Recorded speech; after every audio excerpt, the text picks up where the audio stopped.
ठंड ज़्यादा हुई कि कम हुई है? ज़्यादा थी, बढ़ेगी।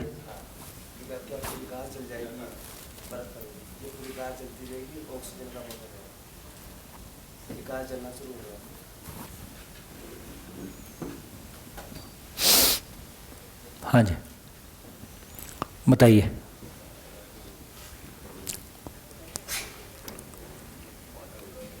क्या करना है?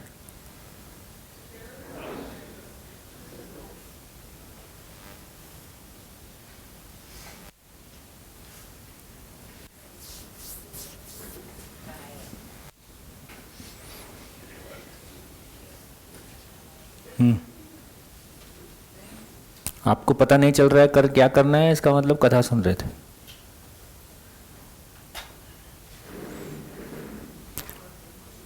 आगे क्या करें?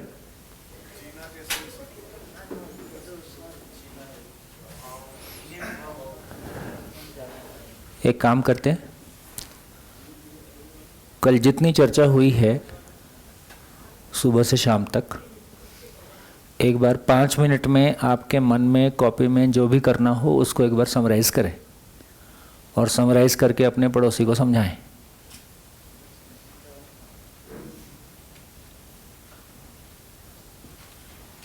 है ना? जी आइए।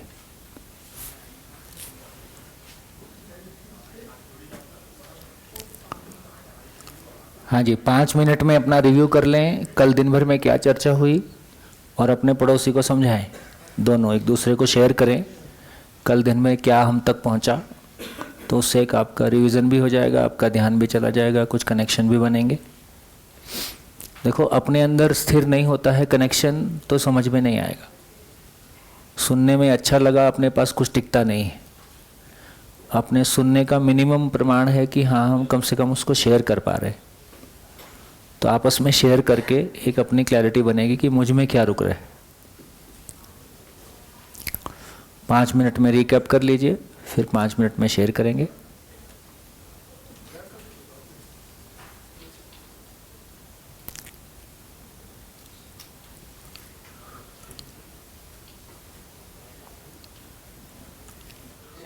हाँ जी, चले।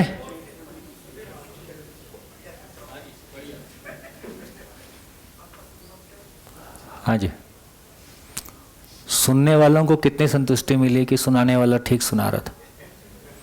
सुनाने वाले को तो लगता ही है मैंने ठीक सुनाया था। हाँ जी, कौन सबके लिए शेयर करेगा? कल का पूरा दिन कोई 1-2 लोग सबके लिए समराइज कर दें।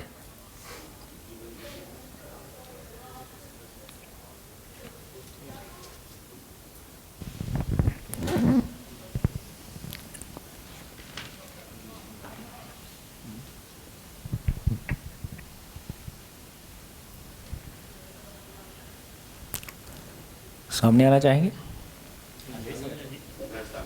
थोड़ा सामने हो जाएंगे, ठीक रहेगा।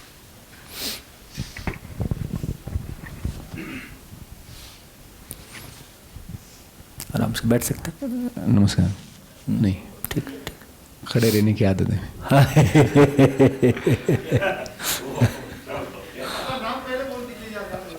वनराज कामड़िया फ्रॉम भावनगर। भैया, कल अभी तक जो हम जीना क्या है उसको समझने की कल बात हुई कि हम किसको जीना समझ रहे हैं, तो उसमें जिंदा रहना क्या है और जीना क्या है, उसका उन दोनों में क्या फ़र्क है, उन दोनों में डिफरेंस क्या है, उसकी बात भैया ने की। उसमें पशु कैसे जिंदा रहता है, वो 4 विषय के लिए पूरा अपना इंद्रिय का उपयोग करता है और जिंदा रहता है, और मानव क्या करता है, अपने सुख के लिए इंद्रियों से 4 विषय को लेके वो सुख के लिए प्रयत्न करता है। तो वो सुख इंद्रियों में ढूंढने की कोशिश करता है या फिर अपनी पहचान में रूप बल धन पद में सुख ढूंढने की कोशिश कर रहा है, पर उसमें सुख नहीं मिल रहा है क्योंकि वो सुख निरंतर चाहिए। और जो ये 4 विषय और इंद्रिया और ये जो पहचान रूप बल धन पद से जो सुख हमें चाहिए वो निरंतर नहीं है, वो सुख का सिर्फ भास है। तो कल वो पता चला कि जिंदा जो अभी तक वो जो कर रहे थे वो जिंदा रहे थे, तो वो जी नहीं रहे थे। तो जीना क्या है, तो जीना क्या है उसमें फिर बात हुई कि स्वीकृति में जीना है। तो उसमें भाव और विचार की स्थिरता जब आएगी तो वो जीना होगा, क्योंकि जब हम जिंदा रहते हैं तो वहाँ पे भाव और विचार की स्थिरता नहीं रहती है, क्योंकि भाव और विचार ऊपर नीचे होता रहता है और अंतर विरोध रहता है, और परिवार में भी शिकायत रहती है और समाज में अभय नहीं रहता है। तो जब हम भाव और विचार की स्थिरता की बात करते हैं तो उसमें कल बात की कि भाव क्या है, तो भाव और विचार क्या है। तो भाव मतलब भाव की स्वीकृति, भाव मतलब जो अस्तित्व में है, जो भी चीज़ अस्तित्व में है वो जैसी है उसको वैसे ही स्वीकारना मतलब भाव है, और उसका विश्लेषण मतलब विचार है। तो वो उसको जब हम स्वीकारते हैं तभी भाव आता है और तभी समाधान आता है। तो कल इस तरह से जीने में ये बात हुई कि वो जब हम स्वीकारेंगे तो परिवार शिकायत मुक्त होगा और समाज में अभय आएगा और प्रकृति में संतुलन होगा। तो ये कल की बात इतना समझ में आया मुझे। बढ़िया बोला, लेकिन निष्कर्ष तक नहीं पहुंचे, है ना? हाँ जी। और कोई आना चाहेगा? और कोई आना चाहेगा?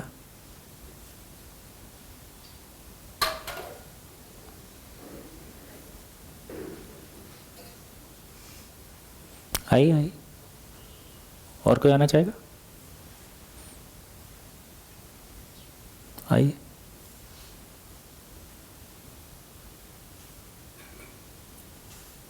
सामने आ जाइए।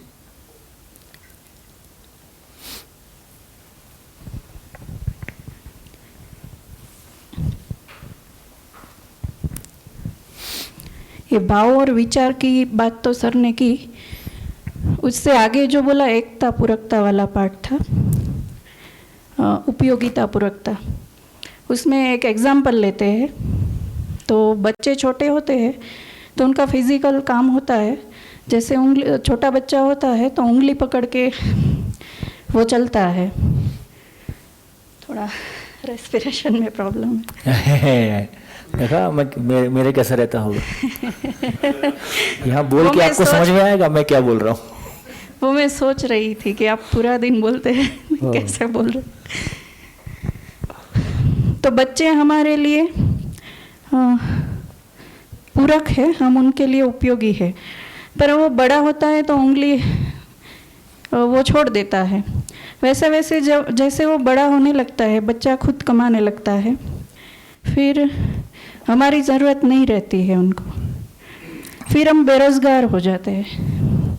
अगर हमारे पास कोई कितना सुनने में अच्छा लग रहा है कि नहीं? कैसा लग रहा है सुनने में? ऐसी बात कोई करते ही नहीं, इतना लीपापोती करते हैं। जो असली बात है वो हो नहीं रही है, जहां सारा लोचा है। तो ये साफ साफ बात समझ में आएगी तो उसको पूरी भी करेंगे। बढ़िया, ठीक जा रहे हो। फिर हमारे पास अगर कोई एब्सोल्यूट मापदंड नहीं है जीने का, तो हम बेरोज़गार हो जाते हैं। इसीलिए हमें जीवन की समझ होनी चाहिए। ये जीवन की समझ क्या है वो तो अब मुझे भी सीखना है और मैं सीख रही हूँ। आगे इस दर्शन में ये सीखना है मुझे भी जी। Thank you. बढ़िया। हाँ जी, और कोई शेयरिंग? आइए।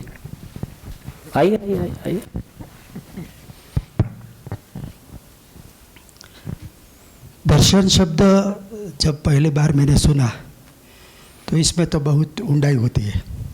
ऊंडाई, थोड़ा ऊंडाई क्या होता है? गहराई होती है। ऊपर से बात इसमें नहीं होती। और ये तीसरी शिविर है, इसीलिए तीसरी शिविर में थोड़ा सा प्रत्यक्षीकरण होता हो रहा है। जैसे कि शब्द स्पर्श रूप रस गंध, तो वो तो सांख्य दर्शन की बात है, जो 26 तत्वों से सृष्टि बनी हुई है। 5 कर्मेंद्रिय, 5 ज्ञानेंद्रिय, 5 तन्मात्रा। ऐसी तरह से बनी है सब, और महत्त्व प्रकृति पुरुष ऐसी तरह। और ये जो आपने चित्त शुद्धि की बात की, तो वो तो योग की बात है, जो योग में पतंजलि ने बताया है, और वो सार रूप बात बताया है। और आपने जो उपयोगिता आधारित संबंध की बात की, तो चाणक्य की बात है। चाणक्य ने नीति शास्त्र में स्पष्ट किया है कि कभी निस्वार्थ मित्रता हो नहीं सकती। हम सादी भाषा में कहे तो हेतु बिना हेत नहीं होता। उसने बहुत स्पष्ट बाबत में, बाकी सब बात है तो आदर्शवाद की बात है, वास्तव में तो ऐसे ही बात है। तो ये 5-7 शास्त्रों की जो बात है वो इसमें ऐसी तरह जुड़ गई है कि हम तो ये सोच में पड़ गए कि नागराज जी ने कितना गहन अध्ययन किया होगा। ये सब ऐसे तो हवा में से तो नहीं आता है, ये अध्ययन में से आया। तो अनेक शास्त्रों का अर्क निकाल करके इसमें ये डाला है, ये बहुत बढ़िया बात है। हाँ, तो लेकिन जैसा आप कह रहे हैं ऐसा नहीं है ना, ये समझने की बात है। और जैसा आप समझने की कोशिश कर रहे हैं ऐसे समझ भी नहीं पाएंगे, ये भी एक बात कहना चाहता हूँ। 2 बातें शुरू में कह देता हूँ ताकि आखिरी के दिन में ये मत लगे कि 10 दिन लगाया और बात नहीं बन रही है। 1 मिनट पहले मैं इनकी बात पूरी कर दूँ। देखिए, एक तो ये समझ में आया कि शब्द स्पर्श रूप रस गंध, शब्द का मतलब हम कान से सुनते हैं। अब ये मानव की बात है कि ये सांख्य दर्शन की बात है? मानव की बात है। तो मानव की बात को समझाने के लिए सांख्य दर्शन भी एक प्रयास है।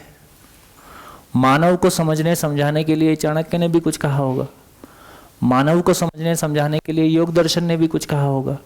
तो इसका मतलब एक तो अपने को यह समझना है कि बात किसी दर्शन की नहीं है, ना ये मध्यस्थ दर्शन की बात है।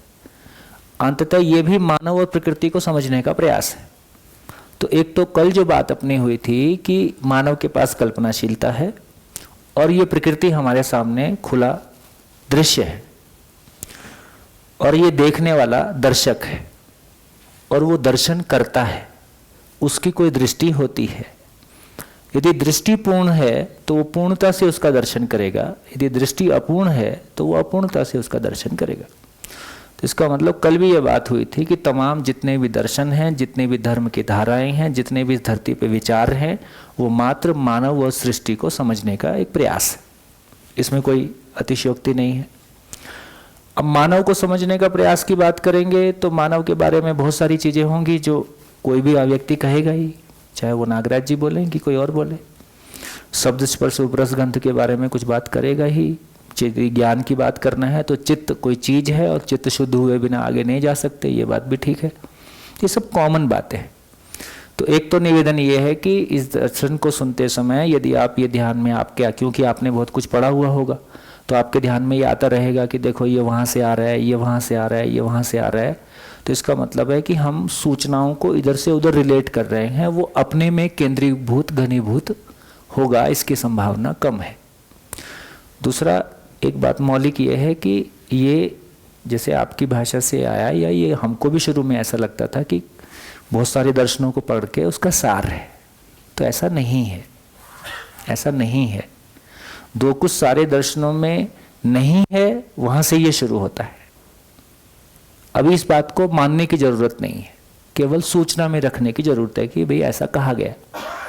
तो ये अपने आप में कोई मौलिक अनुसंधान है जिसमें कि जो अभी तक उद्घाटित नहीं हुआ था वो उद्घाटित हुआ है। क्या उद्घाटित हुआ है और क्या उद्घाटित नहीं हुआ है वो हम 10 दिन के दौरान उसको छूते रहेंगे। तो मेरा 2 निवेदन हुआ आपसे। एक निवेदन तो ये है कि एक मौलिक अनुसंधान है। किसी दर्शन को सुनने की एक जो योग्यता है वो ये है कि जो कुछ कहा जा रहा है सीधा अपने से जोड़ के देखा जाए। देखो ये पूरे शिविर में कोई भी दूसरे व्यक्ति का नाम बीच में नहीं आता है। इवन नागराज जी ने कहा ऐसा भी बार बार रिपीट नहीं करते, जबकि ये दर्शन नागराज जी के द्वारा प्रस्तुत हुआ है, लेकिन हर लाइन में ऐसा नहीं आ रहा होगा कि नागराज जी ने ऐसा कहा है। अस्तित्व ऐसा है, हर बात में भाषा ऐसी आ रही है। तो इसका मतलब है कि यदि प्रकृति 1000 साल 10,000 साल पहले भी थी, 10 लाख साल बाद भी रहेगी, प्रकृति किसी नियम से ही है, उस नियम को उद्घाटित करने का प्रयास मानव करता रहेगा। इसका मतलब है कि यदि एक कोई दर्शन की बात हो रही है, दर्शन का मतलब है कि सृष्टि को जैसा है वैसा देखने का एक प्रयास है। अब उसके हमारे दर्शन के बीच में एक फैसिलिटेटर नाम का व्यक्ति है जो आपको मदद भर करता है, उन शब्दों के अर्थ को आप तक पहुंचाने में आपकी मदद करता है। एक लेवल के बाद आप और सृष्टि आमने सामने है और जीना हमको है। तो मेरा निवेदन यह है कि जो कुछ भी कहा जा रहा है डायरेक्टली आपके लिए कहा जा रहा है, इसलिए किसी दूसरे दर्शन से जोड़ के देखना, किसी भी जगह में उसको जस्टिफाई करना, सही या गलत सोचना, सीधा क्रिया रूप में अपने आप में देखा जाए, हाँ शब्द स्पर्श मेरे अंदर है नहीं है, मानव रूप में। तो मानव का अध्ययन है, प्रकृति का अध्ययन है, डायरेक्ट आपके लिए है, तीसरा कोई रेफरेंस बीच में नहीं है, इसलिए सीधे सीधे सुना जाए, अपने में उस क्रिया को देखा जाए और आगे फिर धीरे से उसको समझेंगे, है ना। बढ़िया, ऐसा मेरा निवेदन था। हाँ जी बोलिए। हाँ बोलिए। मानव के लिए मानव पेड़ पौधे के लिए उपयोगी है। हाँ, मानव के लिए मानव पेड़ पौधे के लिए पूरक है, पूरक है। विकसित इकाई अविकसित के लिए पूरक है। पेड़ पौधे के लिए मानव पूरक है, ये क्या? मानव पेड़ पौधों के लिए पूरक है, पेड़ विकसित इकाई अविकसित के लिए पूरक है, अविकसित इकाई विकसित के लिए उपयोगी है। मानव के जिंदा रहने के लिए पेड़ पौधे उपयोगी हैं। पूरक ऐसे हैं कि मतलब पेड़ पौधे से लेके जो कुछ भी पूरी सृष्टि है उसको और अधिक जैसे आप पाएंगे, जितने भी फ्रूट आज हम खा रहे हैं ये जंगल में ऐसे फ्रूट नहीं थे। इसको मानव ने जैसे उगाया, उसमें से जो अच्छा बीज निकला उसको छांट के फिर लगाया, उसमें से जो अच्छे फल आए उनके बीज को फिर लगाया, हजारों साल मेहनत करके इस फल को हमने इस साइज में ले आया। तो जंगली फ्रूट जितने भी थे बहुत छोटे छोटे, है ना, उसको मेहनत करके हमने इतना विकसित किया। तो पूरी सृष्टि, किसी एक प्लॉट को देखो वो बंजर या जैसा उजाड़ पड़ा रहता है या जैसा रहता है, मानव उसमें रहना शुरू करता है तो सब तरह के ये जो ऑर्गेनाइज तरीके से खेती करना, ऑर्गेनाइज तरीके से फल फ्रूट और गाय के संवर्धन करना, तो बीजों का संवर्धन करना, वंश का संवर्धन करना, धरती का और उपजाऊ बनाना, ये मानव की क्रिएटिविटी है। इस तरह से मानव उसके लिए पूरक हो गया। एक आदमी को समझ में, अभी एक आदमी के पास समझ है, एक आदमी समझना चाहता है, तो ये उसके लिए पूरक हो गया। तो नासमझ व्यक्ति के लिए, है ना, समझदार व्यक्ति क्या है? पूरक है, उसकी समझ को पूरा करने के लिए। और समझदार व्यक्ति के लिए नासमझ व्यक्ति या कम समझा हुआ व्यक्ति उपयोगी है उसकी समझ को प्रमाणित करने के लिए, है ना। तो दोनों के बीच में रिश्ता हमेशा बना ही हुआ है ना। इसमें कोई कम ज्यादा वाली बात नहीं है। पूरकता उपयोगिता का सिद्धांत है। तो पूरी प्रकृति में उपयोगिता पूरकता का सिद्धांत है। हमको उपयोगिता पूरकता पहचान में नहीं आता है। हम स्वयं को शरीर मान के जीते हैं, रूप बल धन के आधार पे अपनी पहचान को देखते हैं। वहाँ कोई एब्सोल्यूट पैरामीटर नहीं है, कोई पूर्ण मापदंड नहीं है।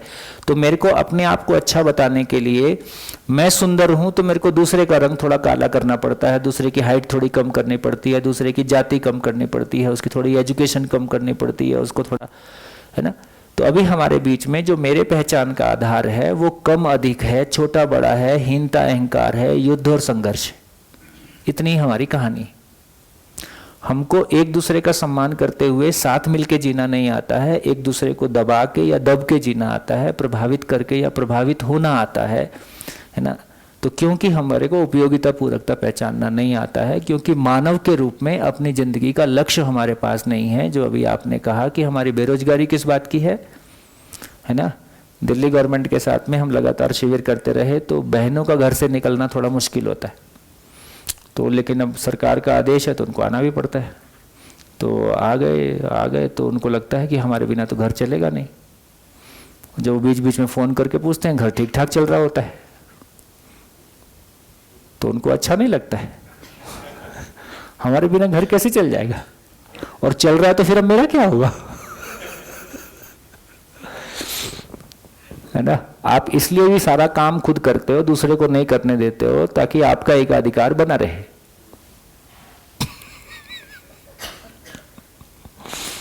दूसरे को भी करने आ जाएगा तो फिर आपको लगेगा यार मेरा क्या होगा। तो यही सच्चाई है हमारी जिंदगी की कि हमारे पास अपना कोई रोजगार नहीं।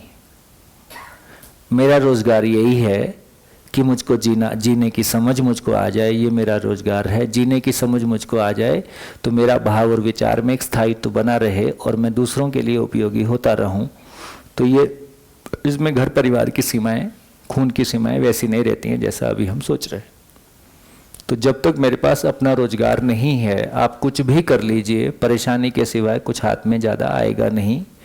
थोड़ा जल्दी पता चलेगा, किसी को थोड़ा देर से पता चलेगा। तो अपना रोजगार वो सशरीर ही नहीं है, बिना शरीर के भी वही रोजगार है। तो जीना कोई वो चीज़ है जो बेसिकली मुझ में हो रहा है और वो सशरीर भी है, बिना शरीर भी है, हमेशा हमेशा के लिए है। तो मैं हमेशा हमेशा के लिए रोजगार पा जाता हूँ। ठीक हो गया? तो हमको अपनी अगली शरीर यात्रा में पता है हमको क्या करना है। तो हमारा रोजगार पक्का है, बेरोजगारी हमेशा के लिए खत्म। हाँ जी, बढ़िया। तो जितनी बातचीत हुई उसमें 1-2 पॉइंट बढ़िया छूटे हैं। कोई जोड़ना चाहेगा तो जोड़िए, और कोई शेयर करना चाहेगा? हाँ जी, बोलिए। माइक आपके नीचे, पैर के नीचे। तो निवेदन मैंने क्या किया, आप चाहे उसके लिए माध्यम बने, लेकिन हो सकता है सभी लोगों के लिए उपयोगी होगा। जो कुछ कहा जा रहा है डायरेक्टली आपके लिए कहा जा रहा है, सीधा सीधा अपने में उस क्रिया को देखना है। कोई व्यक्ति बीच में नहीं, कोई रेफरेंस बीच में नहीं, मैं और मेरी समझ बीच में है। बाकी सब हटा दीजिए। हाँ जी। जो पॉइंट छोटे हैं या जिस्ट, आप जो करना चाहें। तो मैंने जो समझा है, हाँ, उसके हिसाब से मानव जीवन की 2 गतियां हैं, जीना और जिंदा रहना। जीने में स्वयं के प्रति विश्वास है, अस्तित्व के प्रति विश्वास है, और भावपूर्ण जीना है, समाधान युक्त जीना है, और सुख की निरंतरता है। लेकिन हम सारे उसी के लिए प्रयासरत हैं। लेकिन जो सबके साथ हो रहा है वो बिल्कुल इससे ऑपोजिट हो रहा है। वो ये है कि भाव की निरंतरता नहीं है, समाधान नहीं है, और अंतर्विरोध है। और उसके मूल में अगर हम देखते हैं तो वो कारण ये है कि हमने स्वयं को शरीर मान के जिया। तो जब स्वयं को शरीर मान के जिया तो हमारा जो भाव है वो 4 विषयों के साथ कनेक्ट हो गया। रूप बल धन पद के साथ कनेक्ट हो गया। और जब वो अस्थाई हैं तो हमारा भव भी अस्थाई रहता है। और अगर हम उसको अपने भाव को ज्ञान के साथ जोड़ देंगे तो वो स्थायी हो जाएगा। और फिर इसके अंदर हमें पता चलता है कि हमारे अंदर जैसे कल्पनाशीलता है, कर्म स्वतंत्रता है, उसको भी हमें ज्ञान के साथ जोड़ने की आवश्यकता है, जो कि अभी तक हमने रूप और बल धन पद के साथ जोड़ा हुआ है। क्योंकि ये अनित्य हैं, ये हमेशा ट्रांसफॉर्मेटिव हैं, इसलिए हमारा भाव ऊपर नीचे होता रहता है। और भाव और विचार हमारी एक प्रमुख फैकल्टीज़ हैं। उनको स्थायित्व दिए बिना हम एक गति से दूसरी गति में नहीं जा सकते। और इस वजह से हमें भूतकाल की पीड़ा, वर्तमान से विरोध और भविष्य की चिंता लगातार सताई जाती है। बढ़िया। हाँ जी, और कोई शेयरिंग किसी को करने का मन हो? माइक पीछे भी एक माइक होगा ना? हाँ जी, एक माइक पीछे पास कर दीजिए।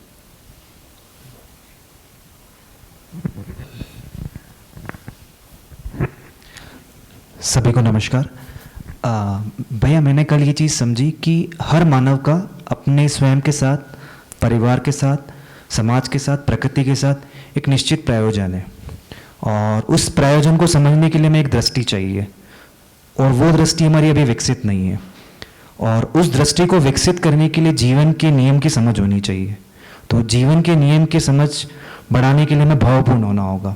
पर अभी जो हमारा भाव है उस जीने के साथ जुड़ा नहीं है, वो जिंदा रहने के संदर्भ में, जैसा कि यहाँ लिखा है कि रूप, पद, बल और इनके संदर्भ में। तो वहाँ पे कॉन्फ्लिक्ट से आ रहे हैं कि जैसे मेरा पिता के साथ मेरा संबंध है, परिवार की बात करें तो मुझे आज लग रहा है कि हाँ, मेरे पिता मेरी ज़रूरत है और मैं उनके सहयोग भी ले रहा हूँ। और जिस दिन मैं कैपेबल हो गया, मुझे लगता है कि मैं सब कुछ कर सकता हूँ, तो मैं वहाँ पिता से दूरी बना रहा हूँ। मेरा कोई मित्र है, कॉलेज में मैं पढ़ रहा हूँ, तो अगर मुझे ज़रूरत लग रही है कि मेरे काम आ रहा है और मेरे लिए यूज़फुल है और मेरे से अच्छे से संवाद कर रहा है या मेरा सम्मान कर रहा है, तो ठीक है, मैं उसके साथ तब तक जुड़ा हूँ। और उससे बेहतर मुझे अगर कोई मित्र मिलता है तो वहाँ मेरी उसकी उपयोगिता उससे तो खत्म हो जाती है, मेरी उपयोगिता किसी और के साथ जुड़ जाती है। तो उपयोगिता पूरक भी यहाँ पर निरंतर बदल रहा है। तो इस भाव के अंदर मुझे समझ में आ रहा है कि मैं बार बार, मेरा लक्ष्य भी बदल रहा है, मेरे भाव भी बदल रहे हैं और विचार भी बदल रहा है। एक बार मैं टारगेट बना रहा हूँ कि इस 2 साल के अंदर मैं ये करूँगा, लक्ष्य बनाया, पर 2 साल के बाद पता चलता है कि ये मेरा लक्ष्य ही नहीं है, यहाँ तो अतृप्ति बन रही है, फिर नया एक लक्ष्य खड़ा कर रहा हूँ। तो जीने के संदर्भ में मुझे लग रहा है कि मेरा भाव और विचार स्थिर नहीं है। तो भाव और विचार को स्थिर करने के लिए मुझे जीने को समझना होगा, और जीने को समझने के लिए मुझे लगता है कि अगर वो मेरे आचरण में आएगा लगातार निरंतर, तो पता चलेगा कि हाँ ये मेरा जीना है। सिर्फ मेरे विचारों में ही चल रहा है, भाव में ही चल रहा है, कोई मुझसे बात कर रहा है, मैं उसके बारे में सोच रहा हूँ, दैट मीन्स वो जीना नहीं है। मेरा आचरण में अगर मुझे लग रहा है कि हाँ महसूस कर पा रहा हूँ, लोगों से मैं संवाद करता हूँ, तो वो भी हाँ मैं हिल नहीं रहा हूँ, हलचल पैदा नहीं हो रही है, तो वहाँ थोड़ा सा मुझे जीना समझ में आएगा। तो इस तरीके से धीरे धीरे धीरे मैं समझ पाऊंगा कि सृष्टि का नियम क्या है, और मैं कुछ एक अच्छा सा लक्ष्य बना पाऊंगा। तो यहाँ थोड़ी सी क्लैरिटी मुझे कल समझ में आ रही है। बढ़िया, बढ़िया।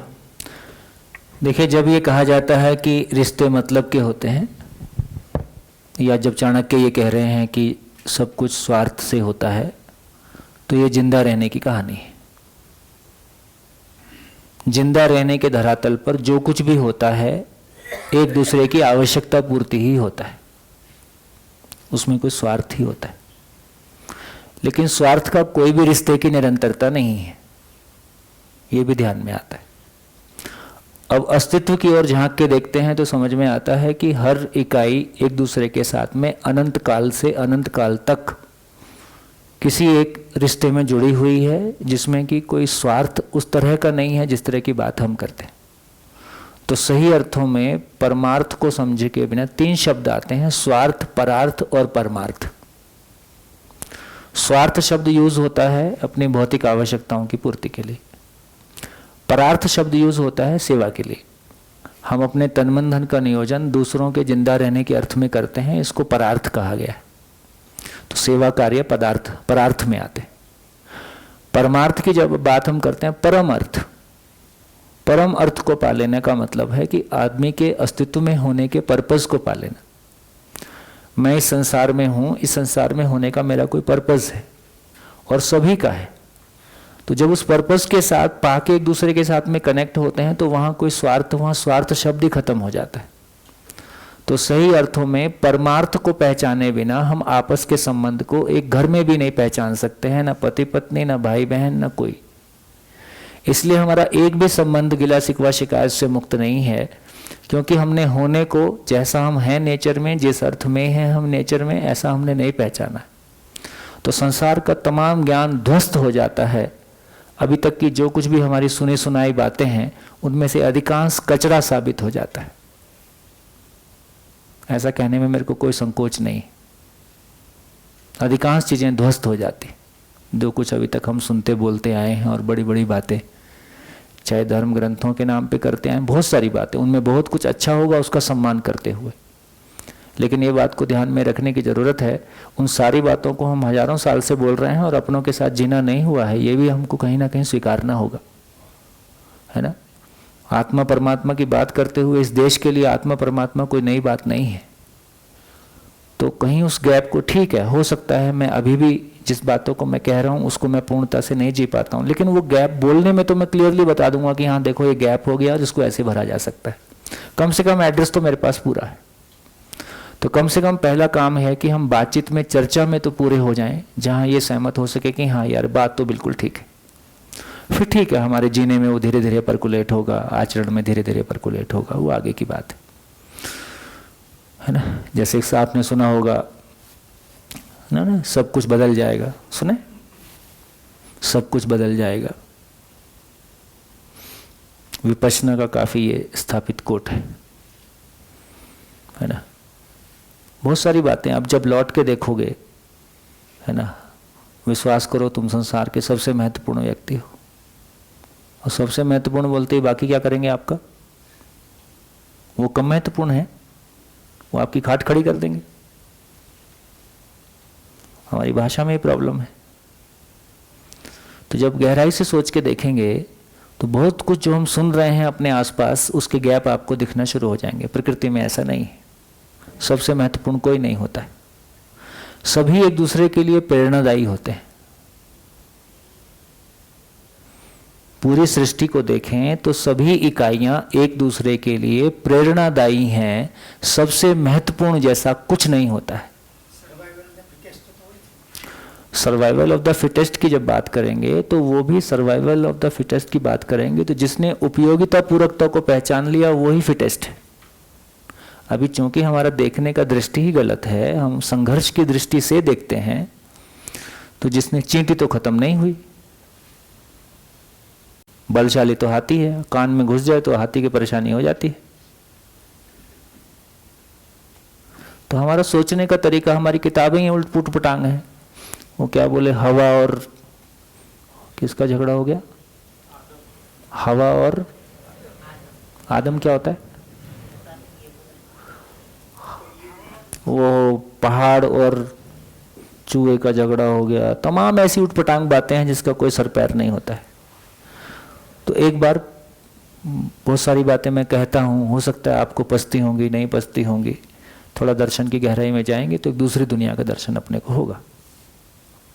चलिए, तो जितनी बात कल हुई है उसमें से जो एक मुख्य बात कल ध्यान में हमारे आ गई, मेरे को लगता है कि वो निष्कर्ष को हमको ठोस, आपने उस पर कहा भी और ठीक से कहा भी, फिर से उसको दोहरा देता हूँ। जीना भावपूर्वक होता है। भाव भव की स्वीकृति है। भव ही परिवर्तनशील है, इसलिए हमारा भाव भी परिवर्तनशील है। तो मेरे भाव खुद के लिए भी परिवर्तनशील है। कभी मेरे को अपने आप पे बड़ा प्यार आता है, बड़ा अपने प्रति सम्मान आता है, और कभी लगता है मैं किसी काम का नहीं। कभी अपने साथ के लोगों के प्रति भी ऐसा लगता है कि बहुत बढ़िया है, कभी लगता है किसी काम का नहीं। तो मेरे भाव मेरे लिए और मेरी तमाम बाकी चीज़ों के लिए, है ना। मैं शिविरों में ऐसे पतियों से मिलता हूँ जिनकी बीवियाँ कहती हैं कि हमको खरोंच लग जाए तो कोई बात नहीं, कार को खरोंच लग गई तो वो उनको स्वीकार नहीं। ठीक, तो इसका मतलब है कार के प्रति उसका भाव, कार के प्रति उसकी स्वीकार्यता पत्नी से ज्यादा है। तो उस पत्नी को कैसा लगता होगा? ये सब घटी घटनाएं है ना, कोई हंसी मजाक की बात नहीं, ये सब ऐसा होता है। तो एक आदमी का मानसिक स्तर कैसा हो सकता है, यदि हम उस मानसिकता में नहीं जी रहे हैं तो उसकी कल्पना करना भी हमारे लिए मुश्किल होता है कि आदमी ऐसा भी हो सकता है ना। तो इन सारी बातों को देखते हैं तो इसका मतलब है यदि भाव की निरंतरता हो जाए तो भाव की निरंतरता हो जाए। तो अब हमको केवल इतना पहचानना है कि अस्तित्व में क्या भाव है, क्या भाव ऐसा है जो निरंतर है, उसको हमको पहचानना है। तो आज की बात यहां से शुरू करते हैं।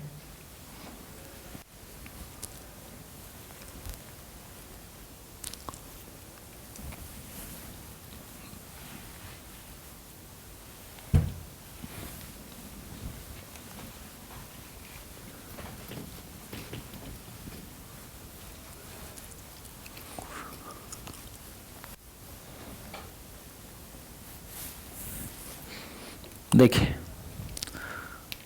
तो आज ये चर्चा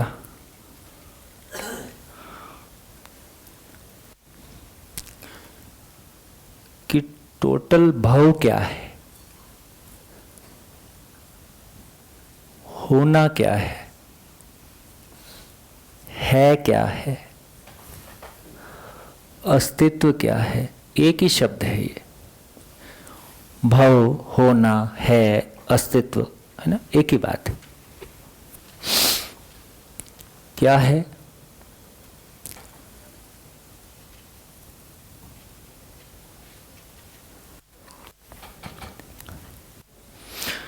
एक प्रकार की चीजें हैं जिनको हम इकाइयों के रूप में पहचानते हैं। इकाइयों को देखने गए तो हमने पहचाना, एक है जिसको हम जड़ संसार कह रहे हैं, जड़ इकाइयां कह रहे हैं, जिसमें बेसिकली हम परमाणु को पहचान रहे हैं। और परमाणु 108 प्रकार के, 118 प्रकार के परमाणु हम पहचानते हैं। एक दूसरी वास्तविकता जो हम परिचय शिविर में पहचानते हैं, मैं उसको अभी यहाँ विस्तार से नहीं कह रहा हूँ, तो उसको हम कह रहे हैं कि चैतन्य संसार।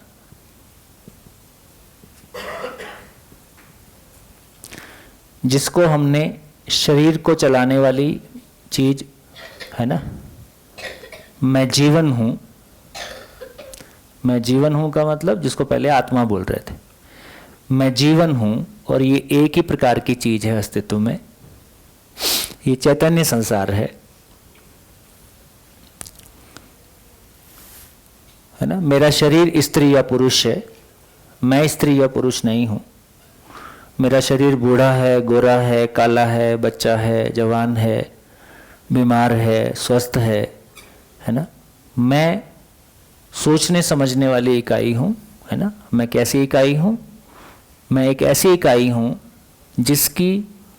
जिसमें निरंतर सुख निरंतर सुख की चाहना है।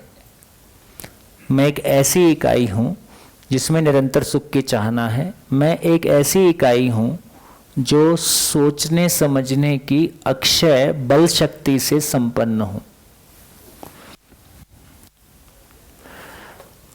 सोचने समझने की अक्षय बल शक्ति से संपन्न हूं। मैं एक ऐसी इकाई हूं जो समाधान पूर्वक सुखी होता हूं। ये मैं हूं।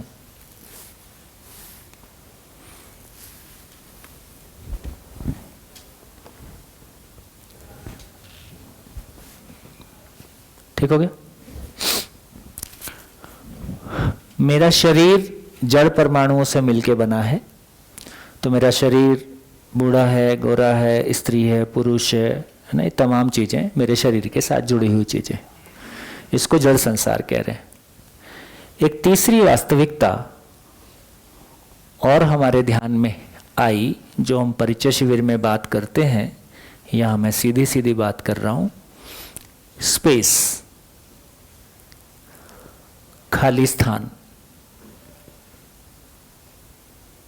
खाली स्थान, रिक्त स्थान, है ना।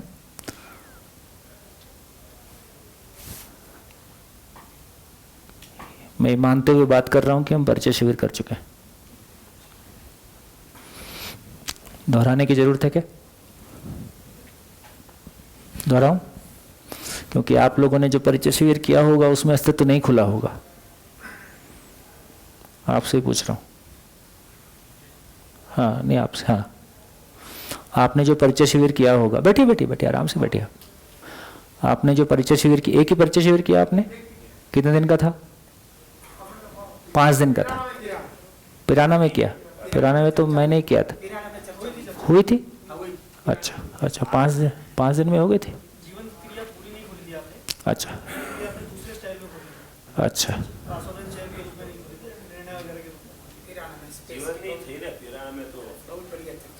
बढ़िया हुई थी, बढ़िया, फिर ठीक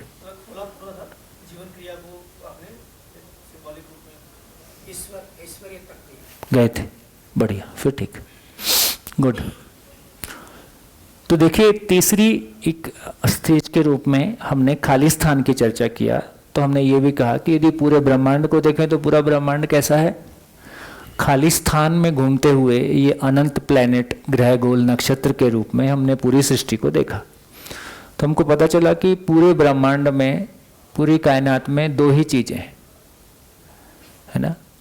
एक तो समझ में आया, धरती है, चांद है, सूरज है, और ऐसी अनंत इकाइयां होंगी, और ये लगातार चुपचाप हैं कि ये घूम रही हैं, घूम रही हैं। इसका मतलब खाली जगह है, तभी घूम रही हैं, और आपस में टकरा भी नहीं रही हैं। तो आपस में टकरा नहीं रही हैं और ये लगातार घूम रही हैं, इसका मतलब है कि खाली जगह है ही। और ये खाली जगह कहां तक है? असीम। तो खाली जगह असीम है, और असीम अवकाश पे, उसको खाली जगह को अवकाश भी बोलते हैं। तो असीम अवकाश में अनंत इकाइयों के स्वरूप में ये ब्रह्मांड है। असीम अवकाश में अनंत इकाइयों के स्वरूप में ये ब्रह्मांड है। अब देखो, अब ये भी ध्यान में आ गया। अब ये जड़ संसार कैसा है? जड़ संसार कैसा है? जड़ संसार अपने आप में परिवर्तनशील है। यहाँ हम अपनी उस बात को लाके जोड़ रहे हैं जो हमने कल किया है। ये जड़ संसार परिवर्तनशील है, दुनिया की कोई ताकत इसको अमर कर दे ये संभव नहीं है। अब ये भी समझ में आ गया कि शरीर क्यों मरेगा, क्योंकि शरीर जिस मूल इकाई से मिलके बना है परमाणु, जब वो ही परिवर्तनशील है इसलिए शरीर परिवर्तनशील रहेगा। इसलिए सभी भौतिक इकाइयां अपने आप में परिवर्तनशील है।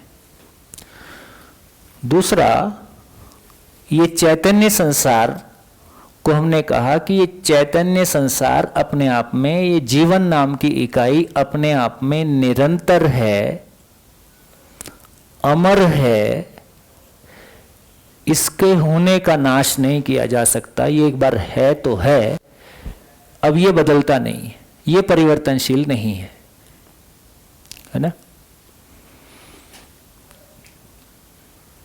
तो जीवन का क्या हो सकता है अधिकतम?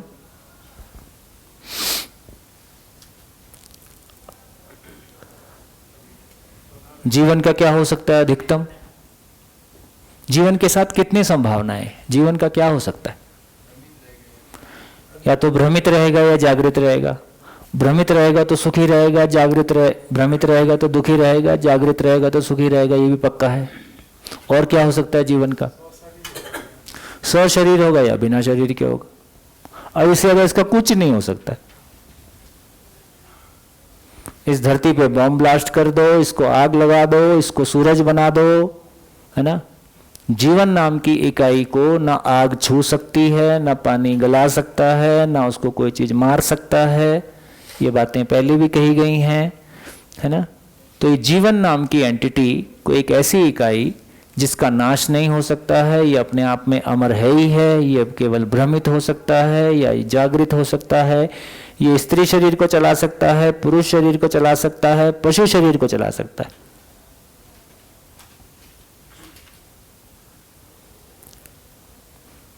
तो मैं आज और अभी अमर हूं, तो मुझको अमर होना है कि मैं अमर हूं ही?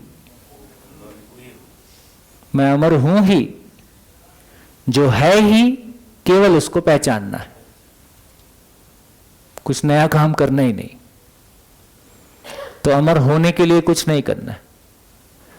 मेरा शरीर नश्वर है, मेरा शरीर नश्वर है, वो नश्वरता हमको स्वीकार हो जाए।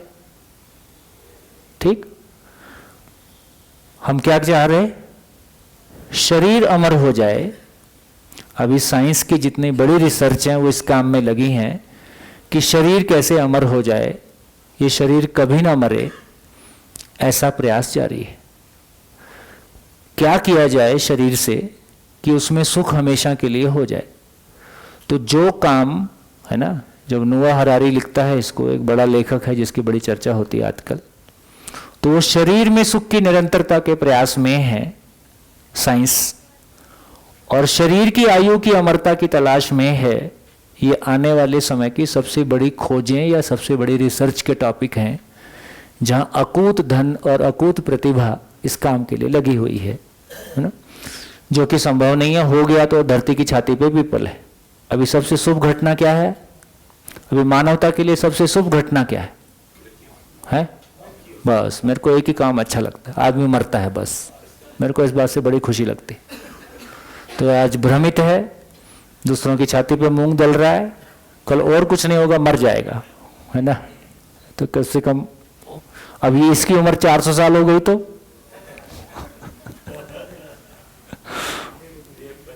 50 के बाद तो कोई मजदूरी रहती नहीं, 400 साल तक बहुत मुश्किल हो जाएगी। तो इससे ये समझ में आया कि मैं निरंतर हूं, मैं अमर हूं, आज और अभी अमर हूं, केवल मैं अपनी अमरता को नहीं पहचानता हूं। इसी का सारा रोना गाना है। देखो यहां वो बात निकल के आ गई। यदि भव निरंतर हो जाए तो भाव निरंतर हो जाएगा। इसका मतलब है मैं होने के रूप में मैं निरंतर हूं, लेकिन मैं उसको नहीं पहचानता हूं। मैं स्वयं को शरीर मानता हूं। शरीर की आवश्यकता बदलती है तो उसके साथ मेरा भाव भी बदलता है, और शरीर की आवश्यकता, शरीर के बारे में भी एक चीज निश्चित है हमेशा के लिए, जो नहीं बदलती है। जो नहीं बदलता है वो हमको पता नहीं है।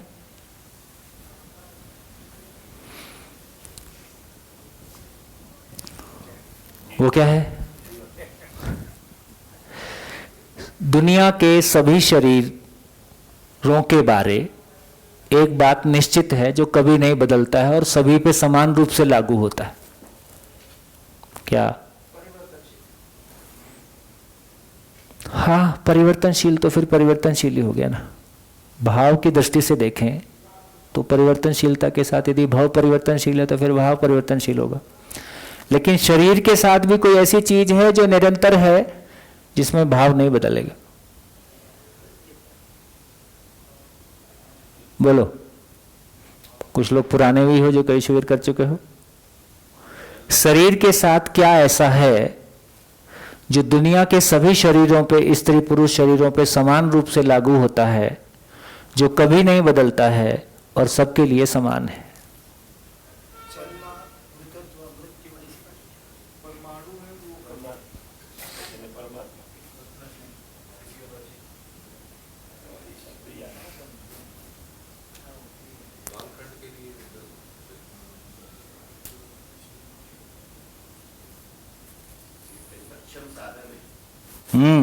शानदार, जोरदार तालियां। जैसे मानव जाति एक है कि अलग अलग है? कैसे मानव जाति एक है, कैसे पहचानते हैं मानव जाति एक है? सुख की चाहना धर्म है, जाति थोड़ी है। सुख की चाहना शरीर की अभिव्यक्ति है कि जीवन की अभिव्यक्ति है? जीवन की अभिव्यक्ति है। तो जीवन की अभिव्यक्ति को मानव धर्म के रूप में पहचान रहे हैं कि सभी सुखी होना चाहते हैं। लेकिन सभी के शरीर समान हैं। जब जाति की बात कर रहे हैं तो हम शरीर की बात कर रहे हैं। तो जाति के रूप में दुनिया के सभी शरीर समान हैं कि सभी शरीर अलग अलग है? स्त्री पुरुष तो अलग अलग है ही है, तो इसका मतलब मानव जाति अलग अलग है। इसका मतलब पुरुष जाति अलग है, मानव जाति अलग है। इसका मतलब दोनों में से कोई एक श्रेष्ठ भी हो सकता है।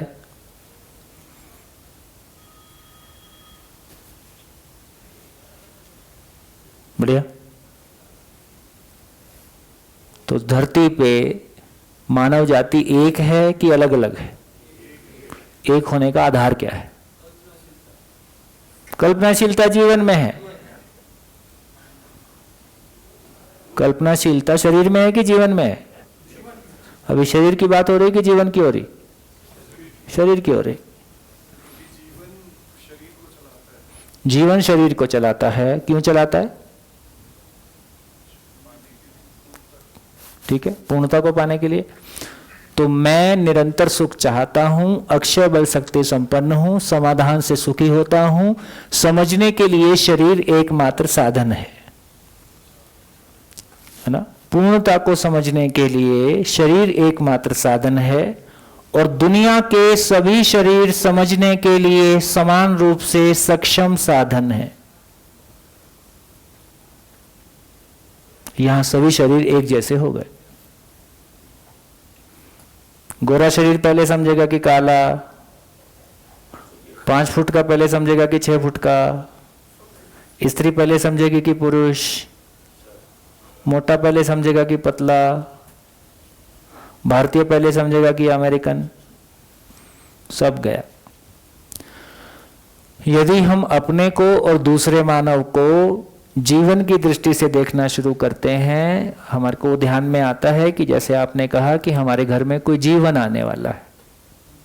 सच्चाई तो यही है कि जीवन आने वाला है ना? शरीर मेरा साधन है, तो शरीर मेरी पहचान का आधार है कि मेरे कर्म मेरी पहचान का आधार है? तो शरीर को लेके आप इतना परेशान नहीं होगे। कोई शरीर को लेके अहंकार में चला जाता है कि मैं बहुत सुंदर दिखता हूं।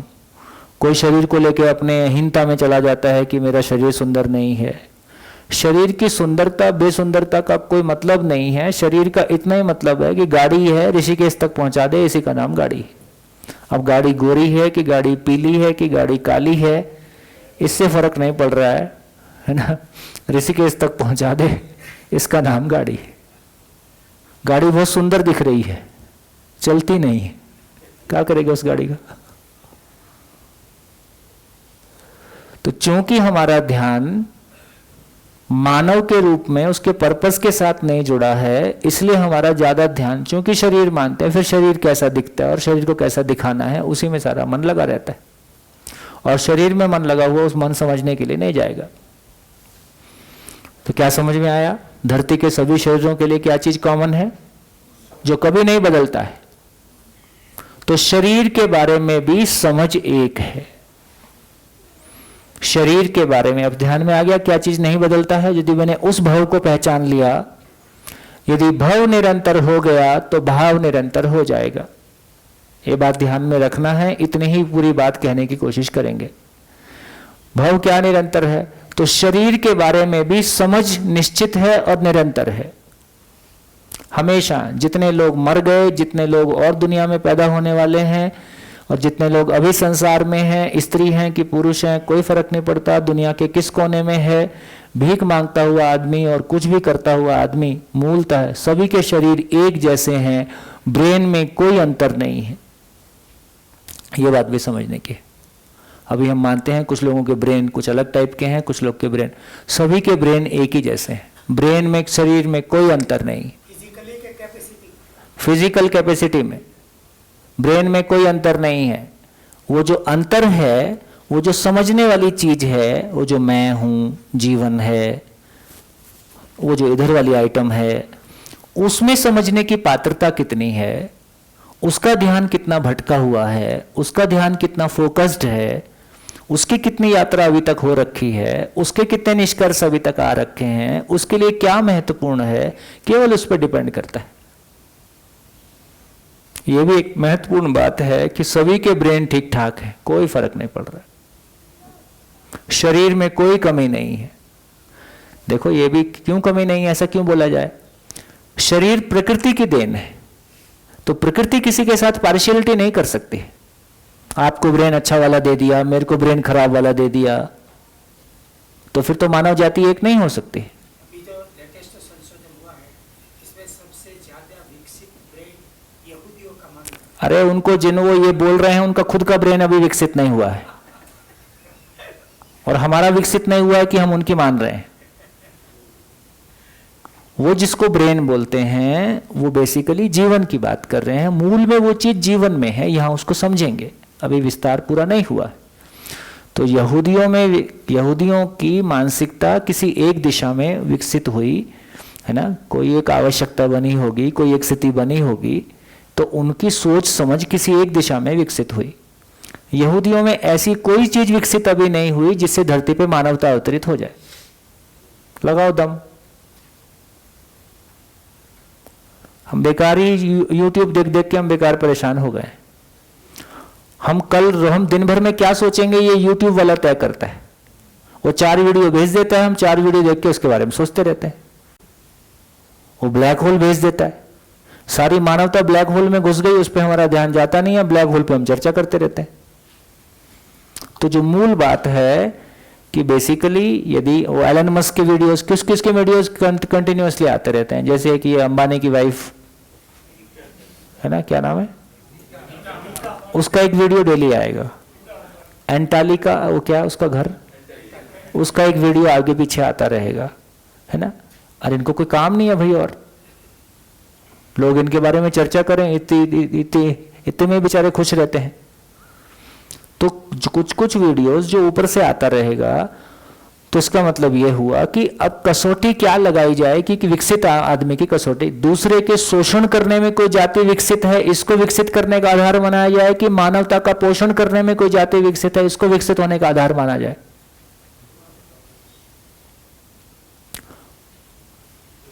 कोई मानवता के पोषण के अर्थ में विकसित है, इसको विकसित होने का आधार माना जाए, कि मानवता के शोषण के लिए विकसित है, इसको विकसित होने का आधार माना जाए। अब देखिए कौन विकसित है पूरे संसार में। तो जिनके विकसित होने की बात हम कर रहे हैं, ये अधिकांश लोग मानवता के शोषण में लगे हुए लोग हैं। फिर क्या उसको विकसित माना जाए? एलन मस्क का एक वीडियो रोज आ जाएगा, उसी की चर्चा युवा पीढ़ी करती रहेगी। भाई इतना ही तुम में दम है तो इस प्लेनेट को मानव के रहने के लायक बना के दिखाओ। भी तुम कहीं यहाँ से छोड़ के चांद पे ले जाओगे, कितने लोगों को ले जाओगे और वहां जाके आदमी का सुसु साफ कर करके पियोगे? यहाँ इतना बढ़िया पानी है गंगा का। तो हम तमाम बेवकूफ़ी भरी कल्पनाएं युवा आने वाली पीढ़ियों को देते हैं और उसमें बेचारे लोग प्रभावित होते हैं। उनके पास भी अपनी अक्ल नहीं है और ऐसी चर्चा कर करके अपना टाइम पूरा होता है। अच्छा हाँ, अभी तो ये सब आता रहता है। अभी वो एस्टेरॉयड में कोई नासा ने किसी से टकरा दिया, भगवान जाने, ये सब अपने अपने नंबर बढ़ाते रहते हैं, है ना। कुछ नहीं है। देखो वाकई में मैं आपको दिल से बात को कहना चाहता हूँ, जब से मेरा ध्यान थोड़ा सा गहरे में दर्शन में गया है, मैंने तमाम चीजें देखना बंद कर दी। टीवी अपने आप में बकवास का डब्बा है, उसको खोलने की जरूरत नहीं है। अखबार में कोई ढंग की बात आएगी नहीं। यूट्यूब तमाम ये में इसमें आपको पता हो कि मेरे को क्या देखना है तो बहुत अच्छी बात है। आपको पता है कि मुझको किसी क्षेत्र विशेष में कोई शोध करनी है, कोई इन्फॉर्मेशन की मेरी जरूरत है, उसके लिए आप यूट्यूब देखो, बहुत बढ़िया है। लेकिन वो क्या दिखाना चाहता है वो देखें तो ठीक नहीं। तो जब तक हमारे पास अपनी दृष्टि नहीं है कि मैं क्या देखना चाहता हूं और क्यों देखना चाहता हूं, तब तक ठीक है। आपके पास भी कोई काम नहीं है तो टाइम पास करने के लिए यूट्यूब ठीक है। भाई जिनको कोई काम नहीं है उसके लिए तो ठीक ही है, नहीं तो आप कम से कम यूट्यूब में बिजी रहोगे, नहीं तो किसी दूसरे को तंग करोगे। ऐसी बात।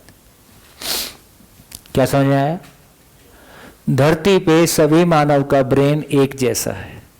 ब्रेन में कोई अंतर नहीं है। अंतर है तो उसकी समझने की पात्रता में अंतर है, अंतर है तो उसकी जिंदगी के निष्कर्षों में अंतर है। जैसे किसी को लगता है कि पैसा ही सब कुछ है, किसी को लगता है कि इंद्रियों में भोग ही सब कुछ है, किसी को लगता है कि कहीं ज्ञान ध्यान कुछ कर लें वही सब कुछ है। तो इस तरह से हर व्यक्ति की अपनी एक जर्नी है। उस जर्नी के अनुसार वो क्या चीज को इंपॉर्टेंट मानता है, क्या चीज को कम इंपॉर्टेंट मानता है, उस वहां जो जिसको महत्वपूर्ण मानता है उसके लिए अपना तन मन धन लगाए रखता है। ये सूत्र है। जिसने जिस चीज को महत्वपूर्ण माना है, सही है गलत है इसकी चर्चा नहीं कर रहे हैं, तो जिसने जिस चीज को महत्वपूर्ण माना है उसको वो वहां अपना तन मन धन लगाए रखता है। तो इसका मतलब है कि ब्रेन धरती में सभी मानव में ब्रेन एक जैसा है, ब्रेन में अंतर नहीं है। जो अंतर है वो उसकी सोचने समझने की जो ताकत में भी अंतर नहीं है। सभी मानव में सुख की चाहत निरंतर है, सभी मानव अक्षय बल शक्ति संपन्न है, सभी मानव समाधान से सुखी होते हैं। यहां भी सभी मानव एक जैसे हैं। अंतर किस बात का है? योग्यता, पात्रता, क्षमता, सॉफ्टवेयर का अंतर है कि उसकी मान्यताएं क्या हैं, उसकी कंडीशनिंग क्या है और उसके आधार पे उसकी जर्नी क्या है, उसके निष्कर्ष क्या है, उसके लिए महत्वपूर्ण क्या है, इसके आधार पे अंतर है। बढ़िया है। सॉफ्टवेयर ही तो अलग अलग है। कंडीशनिंग जो है, मान्यताओं का सॉफ्टवेयर अलग अलग है, अस्तित्व का सॉफ्टवेयर एक है। बस जो अलग अलग हमारा है वहां से एक तक पहुंचना है, इतनी बात। यहां फिर आके सारे धर्म विलय हो जाएंगे, तमाम सारी विचारधाराएं विलय हो जाएंगी।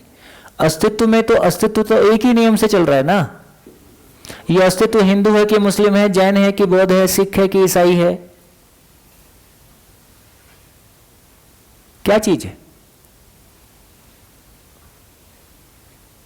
कभी भी सोच के देखो कि हमारी किडनी, हिंदू की किडनी, जैन की किडनी, बौद्ध की किडनी और सरदार की किडनी और है ना ईसाई की किडनी, ये सारी किडनी एक ही जैसी है कि अलग अलग है? फिर और दुनिया के सारे मानव सुखी होना चाहते हैं कि दुखी होना चाहते हैं? सुखी होने का नियम सबके लिए एक है कि अलग अलग है? झंझट खत्म, फिर काय की दुनियादारी, काय का झंझट, सब खत्म, सब दुकानदारी बंद।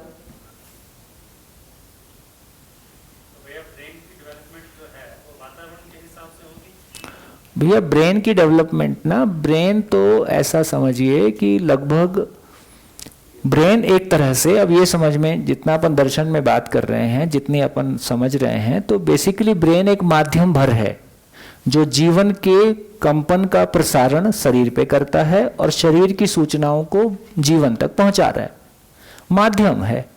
तो ब्रेन का डेवलपमेंट जैसा, ब्रेन का डेवलपमेंट एक बायोलॉजिकल फिनोमेना है। ब्रेन का विकसित होना, तो जैसे बोलते हैं कि माँ के गर्भ में लगभग 4.5 महीने बाद हम कह रहे हैं कि जीवन उस शरीर को चलाना शुरू करता है, 4 ± इसका मतलब है कि उस समय ब्रेन, उस गर्भ में 4.5 महीने के बच्चे का ब्रेन इतना विकसित हो चुका है कि अब वो जीवन के सिग्नल का प्रसारण शरीर के साथ में कर सके, तो ही जीवन उसको चला सकता है।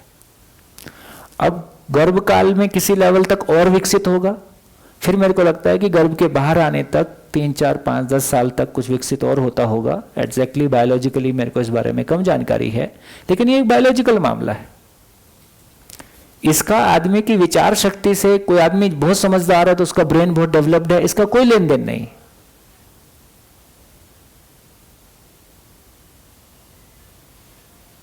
ये समझने लायक बात है। यदि ब्रेन अलग अलग हो गया तो मानव जाति एक नहीं हो सकती। फिर कोई जाति विशेष ज्यादा समझ लेगा, जल्दी समझ आ जाएगा उसको, क्योंकि उसका ब्रेन बायोलॉजिकली ज्यादा विकसित है। किसी समय तक ये माना ही गया कि गोरे कालों की तुलना में, अफ्रीकन की तुलना में ज्यादा श्रेष्ठ कम्युनिटी है, श्रेष्ठ प्रजाति है। इसको सिद्ध करने के लिए रिसर्च किए गए, और ऐसा बोलते हैं कि तमाम रिसर्चेज के बाद कुछ फाइनल फाइंडिंग नहीं निकली। फाइनली यही मानना पड़ा कि मानव जाति एक है। वो जीवन का मामला है, वो अलग बात है। वातावरण का हिसाब अलग दुनिया है, ब्रेन अलग दुनिया है। वातावरण से ब्रेन विकसित नहीं हो रहा है। हाँ जी, माइक।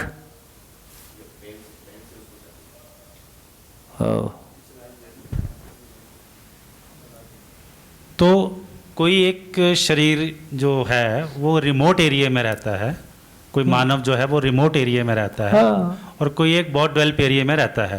फॉर एग्जांपल हम ऐसा कह लें कि जैसे अभी हम माना गए सुबह, एक वहाँ भी कुछ लोग रहते हैं, और कुछ लोग जो हैं वो दिल्ली, रायपुर या ऐसी जगह पे रहते हैं जहाँ ज्ञान की चर्चा हो रही है। तो फिर जागृत होने वाली जो बात आ जाती है कि मानव जागृति के लिए ही है। ठीक है। तो यहाँ वाले की और वहाँ वाले की पोजीशन में क्या अंतर है? तो हो सकता है कि मानव वाला व्यक्ति जागृति के लिए ज्यादा अनुकूल हो, ये रायपुर दिल्ली में रहने वाला उसके लिए ज्यादा प्रतिकूल हो। उसकी कंडीशनिंग जिस तरह की हो गई है शरीर को लेके, वो जागृति से अभी दूर है। लेकिन वातावरण जो उसे मिल रहा है यहाँ ये नहीं मिल रहा। जैसे अभी हम यहाँ पे बैठ के चर्चा कर रहे हैं, और माना वाला तो अभी वहीं बैठा हुआ है। हाँ, कोई बात नहीं, वहीं बैठा हुआ है, लेकिन वो प्रकृति के साथ जैसा भी जुड़ा हुआ है। इसका इतना ही मतलब हुआ कि मानव वाले का ब्रेन और हमारे ब्रेन में कोई अंतर नहीं है। एक्सपोजर जितना मिला, जिस डायरेक्शन का एक्सपोजर मिला, कोई व्यक्ति इंजीनियरिंग कॉलेज चला गया तो उसको इंजीनियरिंग का ज्ञान ज्यादा हो गया, कोई व्यक्ति मेडिकल कॉलेज चला गया उसका मेडिकल का ज्ञान ज्यादा हो गया, किसी ने IAS का एग्जाम 2-4 बार दे लिया उसके पास सूचनाएं ज्यादा आ गई। तो इसका मतलब है कि जिसको जो जिस तरह के वातावरण में रहा, कोई खेती के वातावरण में रहा उसको खेती की जानकारी ज्यादा है। जानकारी का होना ब्रेन से कोई मतलब नहीं। तो बेसिकली जीवन में वो स्टोरेज है, चित्त में वो स्टोरेज है, जानकारियां स्टोरेज रहती हैं, आवश्यकता अनुसार आप बोल भी देते हो, प्रैक्टिस में भी यूज कर लेते हो। इससे चेतना के विकास का कोई मतलब नहीं। ये तो आप मानते ही हैं कि एक अनपढ़ व्यक्ति में, जैसे हम इंजीनियरिंग कॉलेज के बच्चों के साथ शिविर करते थे, वो बोलते थे सर जैसी बात आप कर रहे हो तो हमारे दादाजी अनपढ़ थे पर उनका आचरण हमसे अच्छा था। तो एक पढ़े लिखे का आचरण निकृष्ट हो सकता है, बहुत क्वालिफाइड व्यक्ति का 10 PhD किए हुए आदमी का आचरण निकृष्ट हो सकता है। मैं व्यक्तिगत रूप से, तो आदमी का इंटेलिजेंट होना बिल्कुल अलग दुनिया है, आदमी का मानसिक रूप से स्वस्थ होना बिल्कुल अलग दुनिया है। इसी को आदरणीय बाबा जी ने प्रतिभा और व्यक्तित्व में संतुलन के रूप में कहा। तो वर्तमान पूरी शिक्षा प्रतिभा और व्यक्तित्व का घोर असंतुलन है। बात करते समय हम विश्व स्तर की बात करेंगे और जीते समय हम बिल्कुल निकृष्ट आदमी की तरह से जी सकते हैं। ये सूचनाओं की दुनिया है। तो सूचनाओं की दुनिया का हमारे आचरण से कोई लेन देन नहीं है। तो हो सकता है मानव वाला बहुत अच्छे आचरण का मिल जाए, हो सकता है जिन पढ़े लिखे लोगों की बात कर रहे हैं बहुत निकृष्ट आचरण का मिल जाए, इसकी पूरी संभावना है। बोलिए, क्या समझ में आया? तो अभी कम से कम इतनी चर्चा में यह आ गया कि ब्रेन में अंतर नहीं है। ब्रेन तो केवल एक माध्यम है, जैसे मेरी टांग माध्यम है चलने के लिए, मेरा मुंह माध्यम है, ये ज़्यादा अच्छा एग्जाम्पल है। मेरा मुंह या आपका मुंह, ये सारे मुंह एक ही जैसे हैं कि अलग अलग है? मुंह एक ही जैसे हैं। बोलना क्या है? ये मुंह बोलता है कि ये पीछे से जीवन बोलता है?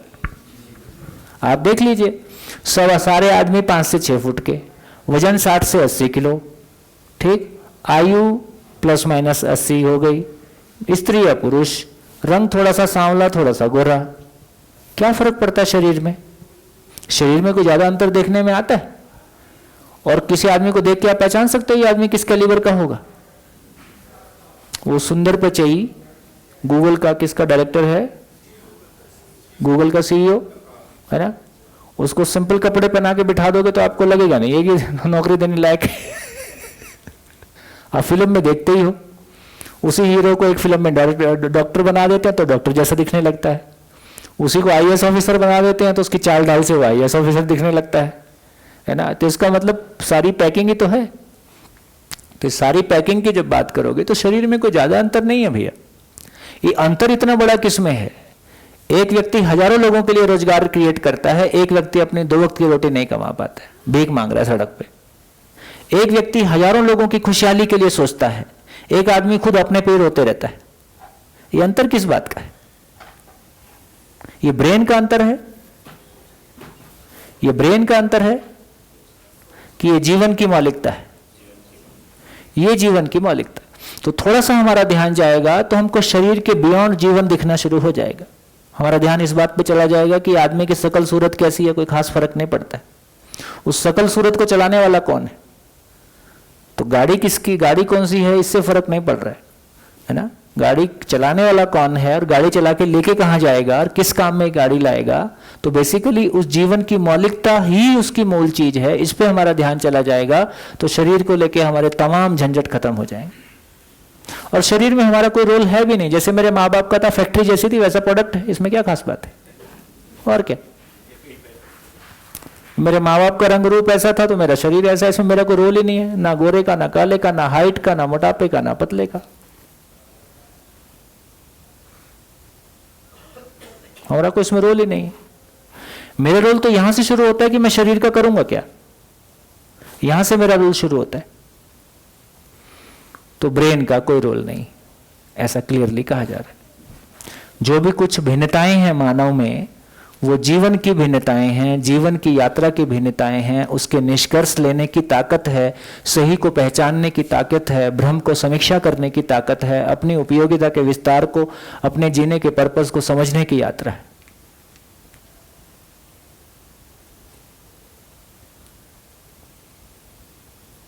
बढ़िया, कुछ कहना है? भैया जैसे आपने कहा कि जो शरीर माइक, शरीर जो बनने की प्रक्रिया होती है उसमें तो कुछ मैन्युफैक्चरिंग फॉल्ट डिफॉल्ट हो सकता है। वो हो सकता है। तो माँ बाप का रंग रूप रोग बच्चे में आता है, माँ बाप का रंग रूप रोग बच्चे में आता है, माँ बाप का आचरण बच्चे में नहीं आता है।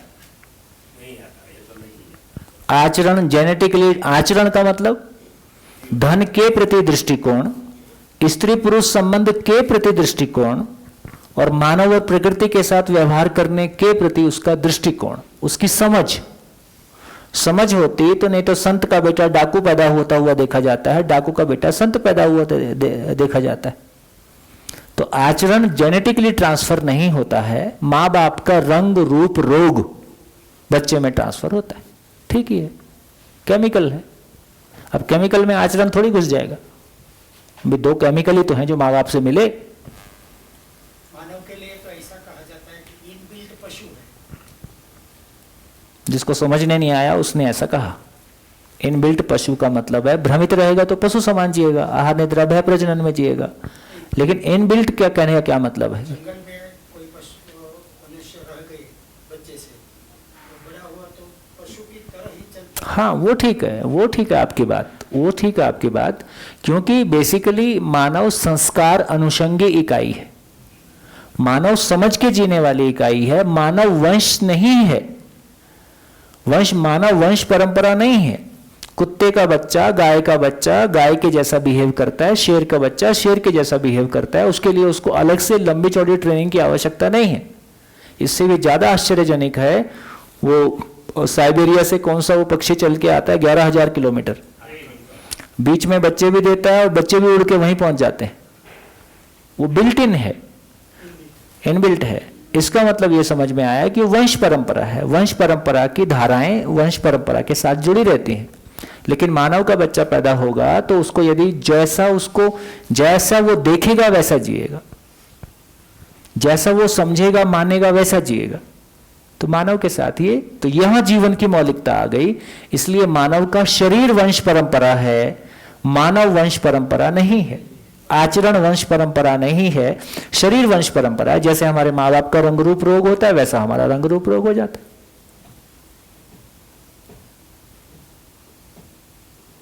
हाँ जी, हाँ जी, और कुछ? तो जैसे आपने कहा कि इस बात पे निर्भर करता है कि उसकी किसी की जर्नी कैसी रही है और उसके कितने निष्कर्ष निकल गए हैं। तो इसको थोड़ा इलैबोरेट करिए, कितने निष्कर्ष का क्या तात्पर्य है? भैया निष्कर्ष देखो 2 भाग में है। मैंने कल भी कहा, फिर से रिपीट कर रहा हूं, आदमी की सारी जिंदगी उसकी स्वीकृतियों का खेल है। और आदमी शरीर यात्रा चलाने का मतलब है कि वो स्वीकृतियां ही ले रहा है। पूरे अस्तित्व को देखें तो कहीं भी कुछ अस्वीकार करने जैसा अस्तित्व में नहीं है। कभी आपको नीम को देख के लगा कि नीम की पत्ती का रंग हरे की बजाय काला होता तो अच्छा होता? कभी आपको कुत्ते को देख के लगा कि इसकी हाइट 5 फुट और होती तो अच्छा होता? कभी आपको अपनी उंगलियां देख के ऐसा लगा ये 10-12 और होती तो अच्छा होता? तो नेचर में जो कुछ भी है आप ध्यान दीजिए, कभी आपका ये ध्यान, कल्पना में भी ये ध्यान नहीं आता है कि ऐसा ना हो कि ऐसा होता तो अच्छा होता। क्योंकि प्रकृति में जो है वो अपने आप में पूर्ण है, उसके होने का कोई पर्पस है, वो अपने पर्पस के साथ है और वो हमको स्वीकार्य है। लेकिन मानव ने अपनी जिंदगी में जैसा माना है उसमें से बहुत कुछ ऐसा मान लिया है जो प्रकृति में सच्चाई नहीं है और हमने मान लिया है। जैसे मैं शरीर नहीं हूं, मैंने मान लिया है। गोरा काला होने से कोई फर्क नहीं पड़ता है, मैंने मान लिया है। हाइट कम ज्यादा होने से फर्क नहीं पड़ता है, मैंने मान लिया है ना। पैसा सुखी होने का आधार है, ये मैंने मान लिया है। तो इसका मतलब ये हुआ कि जो अस्तित्व में सच्चाई जैसी नहीं है वैसा मैंने मान लिया है, उसके जो कि है नहीं, जो है नहीं उसके साथ में जीने की कोशिश करता हूं। जीना सफल हो पाएगा क्या? इसी का नाम अंतर्विरोध है, इसी का नाम समस्या है, इसी का नाम दुख है। तो इतना ही करना है कि जो है उसको स्वीकार कर लेना है, उसको समझना है, उसके अनुरूप जीना है। तो मानव में स्वीकृतियां 2 भाग में हैं। एक भाग में भ्रम की समीक्षा, दूसरे भाग में सही का मूल्यांकन। बस दो ही तरह की स्वीकृतियां। भ्रम की समीक्षा का मतलब क्या है? अधूरेपन के अधूरेपन को पहचान लेना। जिसमें सुख की निरंतरता नहीं है उसको पहचान लेना कि इसमें सुख की निरंतरता नहीं है ना। तो यदि हमको वो पहचान में आ जाएगा तो एक पार्ट हमारी जिंदगी में ये है कि अधूरेपन के अधूरेपन को पहचान लेना, भ्रम को समीक्षित कर पाना। दूसरा पार्ट ये है कि सही का मूल्यांकन, जो सही है उसके मूल्य को आंक पाना, उसको समझ पाना। सही क्या है? बोर्ड पे जितना है इतना ही सही है, बस इसको विस्तार से समझ पाना। तो इसी को निष्कर्ष बोला गया। इसी को निष्कर्ष बोलते। तो निष्कर्ष क्या है? जैसे कल ये निष्कर्ष आ गया कि शरीर के साथ अनुकूलता प्रतिकूलता में सुख की निरंतरता नहीं है, उसमें सुख जैसा भासता है। ये एक निष्कर्ष है। ये निष्कर्ष मेरी मेमोरी में आ गया, ये एक बात है। ये निष्कर्ष मुझको स्वीकार हो जाए, ये दूसरी बात है। स्वीकार हो गया तो वो आचरण में आ गया। अभी मेरे बोलने में आता है कि नहीं भाई इंद्रियों में सुख नहीं है, फिर मैं करता वही हूं। इसका मतलब है कि अभी मेमोरी में आया है, आचरण में नहीं आया है, वो स्वीकार नहीं हुआ है। तो वहां से तो भ्रम की, इसलिए विश्लेषण एक बात है, समीक्षा एक बात है। जब समीक्षा कह रहे हैं तो फिर वो उससे अपना मामला निपट गया। तो एक व्यक्ति अपने में ये निष्कर्ष निकाल पाए कि यार धन मेरे लिए जिंदा रहने का साधन है, ये जीने का आधार नहीं है, ये निष्कर्ष है। तो फिर जीने का आधार क्या है और जीने का स्वरूप क्या है उसको पहचान पाए तो जिंदगी पूरी होगी। तो सारी जिंदगी मात्र इतना ही है। बढ़िया। हाँ जी। और जैसे कितने निष्कर्ष भी बोला आपने कि कितने निष्कर्ष निकल गए। हाँ। तो क्या इनका कोई ये है कि भाई कितने निष्कर्ष, यानी कितने का मतलब है कहीं पर कि आकर उसकी पूर्णता के समाप्ति पूर्णता के अर्थ में जो भी निष्कर्ष आने की जरूरत है, ज्यादा नहीं है, गिनती के है। एक ही निष्कर्ष है, मैं शरीर नहीं हूं, मैं जीवन हूं, बस इतनी बात है। तो कहीं पर आके इनकी समाप्ति भी है कि अब बिल्कुल बिल्कुल बिल्कुल बिल्कुल। ज्ञान निश्चित है ना, ज्ञान का फैलाव असीम है, लेकिन समझने के अर्थ में ज्ञान निश्चित है। 3 ही वास्तविकताएं हैं, 3 क्रियाएं हैं, 4 अवस्थाएं हैं, वो हम शिविर में चर्चा करते हैं। हाँ जी। तो अल्टीमेटली यही समझना है कि शरीर एक सक्षम साधन है, बस हम अपनी मान्यताओं के अनुसार जीते हैं, यही दुख है। बस। तो फिर जीना समाधान, समृद्धि, अभय, सहअस्तित्व पूर्वक है। और हमारे इसको ध्यान में रखते हुए हमारे भ्रम की समीक्षा करते रहना है। फिर इसी को समझते समझते जागृति पूर्वक आगे बिल्कुल बिल्कुल। देखिए यही सारी बात, सारा खेल यही आ गया। तो ये समझ में आया कि सारे धर्म का सार क्या है। सारे धर्म किस बात के लिए? सारे धर्म इस बात के लिए कि मैं अपने मानव होने को पहचान लूं। सारा धर्म इस काम में आया कि मैंने मानव के साथ दूरी को पहचाना। अभी धर्म मानव के बीच में सबसे बड़ी दूरी है। तो धर्म दूरी को मिटाने में पूरा पड़ा कि धर्म दूरी को पैदा करने में पूरा हुआ। इसका मतलब हमने धर्म को नहीं समझा। चिन्ह और प्रतीक का नाम धर्म नहीं है। अगरबत्ती घुमाने का नाम भी धर्म नहीं है, जनेऊ पहनने का नाम भी धर्म नहीं है, रोजा रखने का नाम भी धर्म नहीं है। ये सब चिन्ह प्रतीक कर्म कांड है। पीला पहनो, काला पहनो, नीला पहनो, कपड़ा पहनो, क्या फर्क पड़ता है? पैकिंग से क्या फर्क पड़ेगा? माल है कि नहीं, इस बात की चर्चा है। माल गायब है, पैकिंग बरकरार है। भैया एक सवाल था। हाँ जी। तो कोई जीवन जब आता है तो वो अपने आप ही मतलब निष्कर्षों तक पहुंचने के लिए ही अपनी यात्रा करता है। तो उस यात्रा में निष्कर्षों तक पहुंचने के लिए यात्रा वो करता है जो थोड़ा सा अवेयर जीवन है। हाँ। जो जीवन स्वयं को शरीर मानता है, मृत्यु के समय में वो जीवन खुद ही बेहोश हुआ रहता है, क्योंकि वो उसको मृत्यु को फेस नहीं कर पाता है। हाँ। उस बेहोशी से नॉर्मल होने में उसको जीवन रूप में कोई समय लगता है, और फिर दोबारा उसको लगता है कि शरीर मिल जाए तो मैं जीऊंगा, और शरीर मिलने के साथ भोगों के साथ अपने जीने को मानता है। इसलिए ये कहानी अवेयर जीवन की है। भ्रमित जीवन के साथ ये निष्कर्ष वाली बात, उसको भोगने की बात समझ में आती है। अभी भी आप देखो ना, मासेज में देखो, लोगों को निष्कर्ष समझ में आता है कि भोगना समझ में आता है? भोगना समझ में। बस एक तो बार सवाल मेरा ये था कि कोई जीवन, मतलब मैं लैंग्वेज दे पा रहा हूँ नहीं कि नहीं मालूम नहीं, पर कोई जीवन जब यात्रा करता है तो उसको जो रिसोर्सेज, वो जो जानता है और वो मानता है, जो वो जानता है वो मानता है ऐसा जिएगा, तो वो जानेगा और मानेगा कि जो घटना घटेगी उसमें जो उसको रिसोर्सेज अवेलेबल है, जैसे पर्यावरण में से या तो किसी से, वो रिसोर्सेज का क्या मूल्य है और उसका क्या संयोग बनता है ऐसा।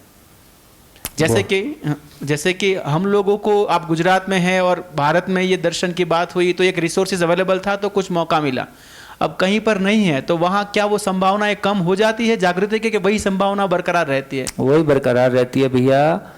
अमरकंटक के अधिकांश लोग नागराज जी को नहीं पहचानते, वो उनको वैद्य के रूप में पहचानते हैं, है ना। उनके परिवार में भी अधिकांश लोगों ने इसमें ऐसा रुचि नहीं लिया कि वो नागराज जी जैसी मतलब उसी यात्रा को करें, है ना। तो मेरे बच्चे भी वही रुचि लेंगे या मेरी पत्नी वो रुचि लेगी, ऐसा जरूरी नहीं है। जिसकी रुचि होगी वो दुनिया के दूसरे कोने से चल के आ जाएगा। और समझ लीजिए कि वो यहाँ तक नहीं आता है, आ ही जाएगा। जिसकी जरूरत होगी वो आ ही जाएगा, जिसकी जरूरत होगी ये पहुंच ही जाएगा। मैं दिल्ली में रहता था, मेरे बस्तर कभी मेरी ना 7 पीढ़ियों में कोई गया ना आगे कोई जाएगा, ठीक। लेकिन मैं ना नागराज जी की तलाश में वहां गया था। मैं तो ये समझ में आ गया कि ये चोरी चकारी करके जीना मेरे बस की काम है नहीं, और मैं कम से कम किसी और। तो भैया मेरा सवाल ये है कि जैसे हाँ, तो पहुंच ही जाएगा। तो मैं कहना चाह रहा हूं, ज्यादा क्या होगा, एक शरीर यात्रा में नहीं मिलेगा, क्या प्रॉब्लम, इतना ही तो होगा। जीवन के लिए शरीर यात्रा का, एक शरीर यात्रा का इतना ही मतलब है जैसे 1-8 घंटा गुजर गया। जीवन के लिए समय का कोई बहुत मैटर नहीं कर रहा है। जब तक अगली शरीर यात्रा आएगी धरती पे फैल ही जाएगा। अभी भी जिनको ढूंढना है यूट्यूब से ढूंढ के पहुंच ही जाते हैं। तो आज की डेट पे आप यूट्यूब पे कुछ ना कुछ देखते ही हो। यदि आपकी जिज्ञासा होगी कि आप एजुकेशन, हैप्पीनेस या कुछ भी ढूंढोगे तो कोई ना कोई वीडियो तो आपके हाथ लग जाएगा। आपकी आवश्यकता होगी, आप आ जाओगे। आपकी आवश्यकता नहीं है, ये स्थिति है। तो जिनकी आवश्यकता नहीं है वो बाजू में रह के भी नहीं उपलब्ध होगा। जिसकी आवश्यकता होगी संसार में जहां भी कहीं होगा, आज तो सब कुछ उपलब्ध ही है, वो दूरी खत्म है जी। हाँ जी,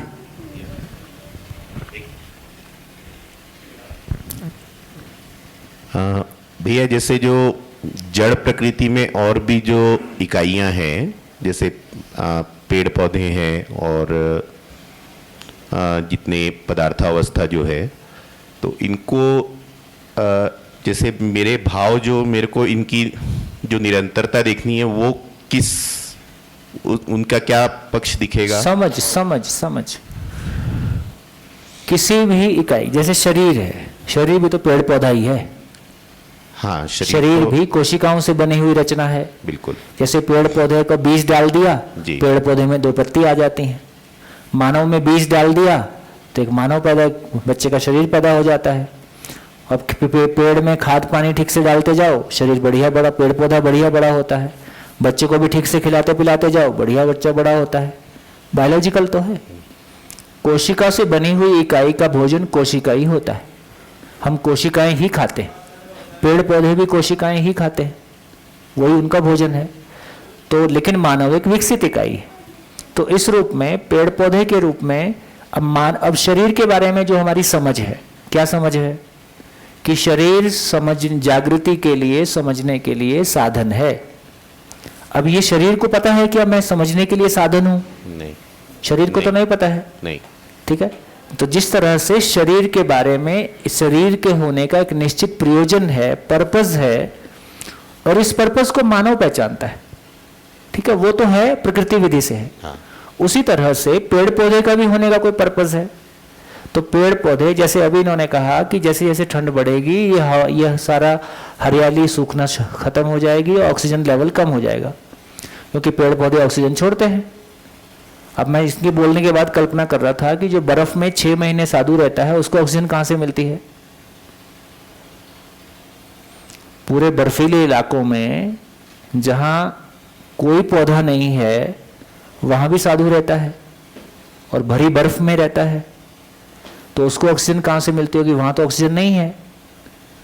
तो मैंने अपने मन से फिर थोड़ा सोच लिया, इस पे और थोड़ा आगे शोध करेंगे, लेकिन पूरे वातावरण की हवा तो अलग अलग है नहीं। तो जो ऑक्सीजन वाली हवा है उसमें से कुछ ऑक्सीजन पहुंच ही आती होगी उसमें, क्योंकि वो आदमी जिंदा है, इसका मतलब ऑक्सीजन तो ले रहा है। इसका मतलब हवा में ऑक्सीजन है लेकिन कम है। ऑक्सीजन का लेवल जो मैदानी इलाके हैं जहाँ पेड़ पौधे पर्याप्त हैं, जहाँ पर्याप्त ऑक्सीजन पेड़ पौधे छोड़ रहे हैं, तो वहाँ ऑक्सीजन का लेवल अच्छा है। लेकिन जहाँ बर्फ ही बर्फ है वहाँ ऑक्सीजन तो वहाँ से तो नहीं मिल रही है, ये तो बात पक्की है। तो इसका मतलब बाकी जगह की हवा आपस में घूम ही रही है एक दूसरे के साथ, तो वहाँ से पहुँच जाती होगी।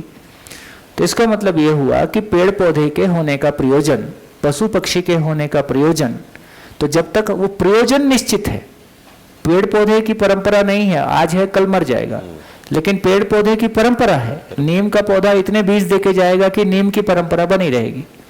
तो नीम की परंपरा भी बनी रहती है। नीम के एक पौधे की निरंतरता नहीं है, लेकिन नीम की परंपरा है, आचरण की परंपरा है। मानव के लिए क्या महत्वपूर्ण चीज है? जिंदा रहने के लिए नीम की परंपरा महत्वपूर्ण है, जीने के लिए उसके आचरण को पहचानना मानव की जरूरत है। मेरे जिंदा रहने के लिए, शरीर के जिंदा रहने के लिए नीम का, आम का जो भी गुण है वो काम आता है। एक आम का पौधा नहीं है, लेकिन आम के पौधे की निरंतरता है कि नहीं है? आम हमेशा है ना? तो इसका मतलब है कि एक मानव नहीं रहेगा, लेकिन मानव की निरंतरता है।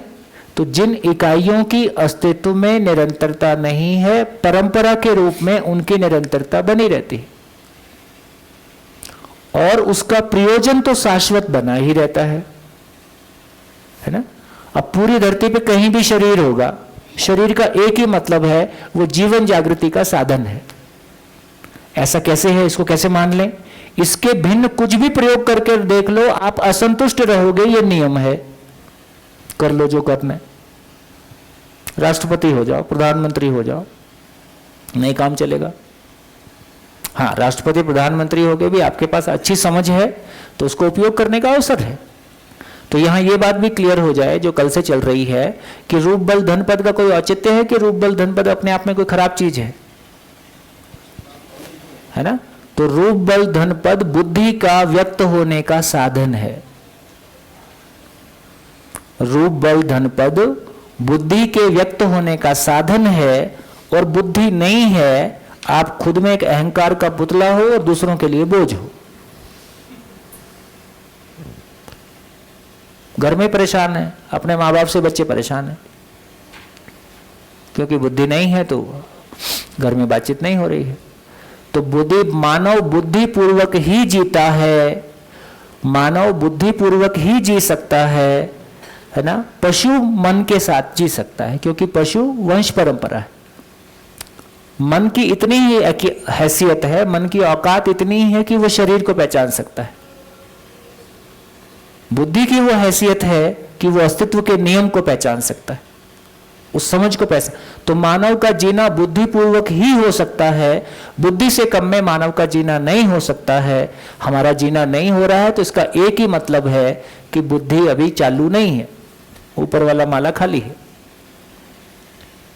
तो भैया इसको ऐसे जोड़ सकते हैं कि जैसे शरीर की निरंतरता मेरी समझ के लिए साधन के रूप में, और बाकी जितनी भी इकाइयां, जड़ इकाइयां, वो मेरे शरीर के अर्थ में। बिल्कुल। तो ये बाकी सारी चीजों का प्रयोजन हो गया। बिल्कुल, उसकी निरंतरता बन गई, तो उस अर्थ में मेरा भाव बनेगा। बिल्कुल बिल्कुल ऐसे जाए। तो हमको फिर कितना बड़ा एक अपने आप में आश्चर्य भी होता है जी। अपने आप में एक कृतज्ञता का, है ना। बिल्कुल।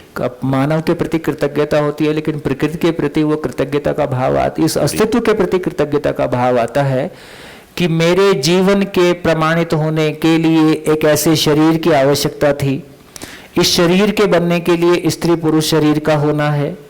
ये स्त्री पुरुष शरीर के अवतरित होने के लिए किसी पशु का होना है। उस पशु के बने रहने के लिए पेड़ पौधे का होना है। इतनी यात्रा हुई है तो मेरे लिए ये साधन उपलब्ध हुआ है। तो जिस अर्थ में ये साधन है, उस अर्थ में इस साधन का सदुपयोग हो सके, उससे तृप्ति हो जाती है। ये इसका प्रमाण है कि ये साधन इसी काम के लिए था। बाकी कुछ भी इसका प्रयोग करके देख लो, तृप्ति नहीं होती है। इससे ये सिद्ध होता है कि ये साधन इस काम के लिए नहीं था।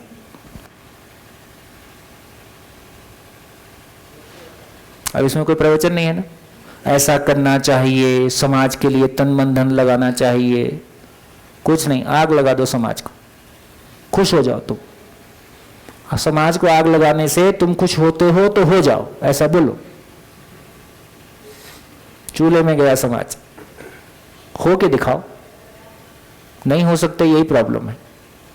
इसका मतलब है सही आचरण के साथ जीना तुम्हारी खुशी के लिए तुम्हारी जरूरत है।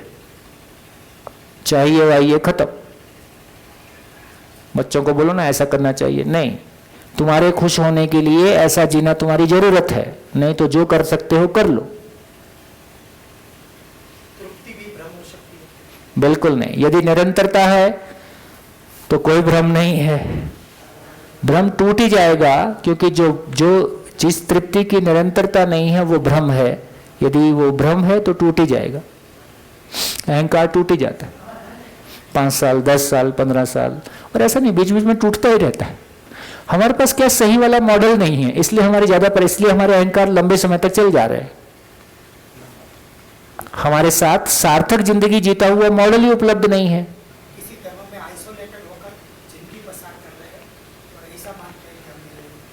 वो मानते रहे, उनकी मौज है, अपने क्या दिक्कत है। हमको तो अपनी जिंदगी का सोचना है। मेरे को मेरे बारे में सोचना है, और मुझसे कोई पूछेगा उसके बारे में सोचना है। नहीं पूछे वो मौज करे, अपने क्या दिक्कत। झंझट खत्म। सबको समझाना अपने, कोई मजबूरी नहीं है।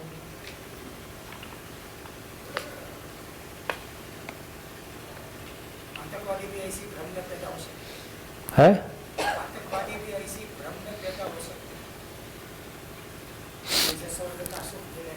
हाँ ऐसी तो है, इतने हुर मिले। ये सब हमने पढ़ाया धर्म में। सारे धर्म एक समान हैं। अच्छे काम करोगे तो स्वर्ग मिलेगा और स्वर्ग में अप्सरा मिलेगी। हिंदू धर्म में नहीं है क्या? फिर हमारे अच्छे कर्म करने का लालच भी उतना ही है जितने बुरे कर्म करने वाले को लालच होता है। सभी धर्मों का यही हाल है। कुल मिला के अप्सरा मिलती है। अप्सरा आजकल इधर ही मिलती है। काय के लिए आदमी उठपटा के दिन तैयार करेगा?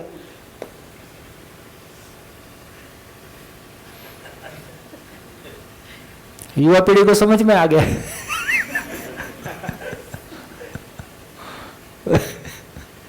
उसने सार पकड़ लिया, काय का कर्म करना। अप्सरा ही मिलनी थी, अप्सरा मिल गई है, आगे क्या जाना। सब ऐसी है, हल्की बात है, कोई खास ठोस बात है नहीं। हाँ जी आगे बोलिए, आगे बढ़े। चलिए, तो जितनी चर्चा हमने की उसमें हमने पहचानने की कोशिश की कि बेसिकली हमारा सारा रोना गाना यहीं तक था। हमारा सारा जिंदगी का रोना गाना इतना ही है कि मैं स्वयं को शरीर मानता हूं, शरीर परिवर्तनशील है, शरीर की वस्तुएं भी परिवर्तनशील है, तो मेरा भाव ही परिवर्तनशील है, तो मेरा भाव भी परिवर्तनशील है। बस इतना ही मेरा रोना गाना है।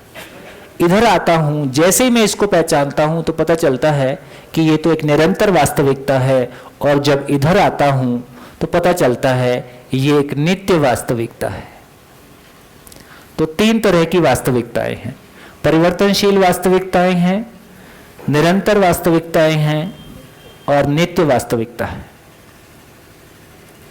तीन ही तरह की वास्तविकताएं, चौथी वास्तविकता है ही नहीं।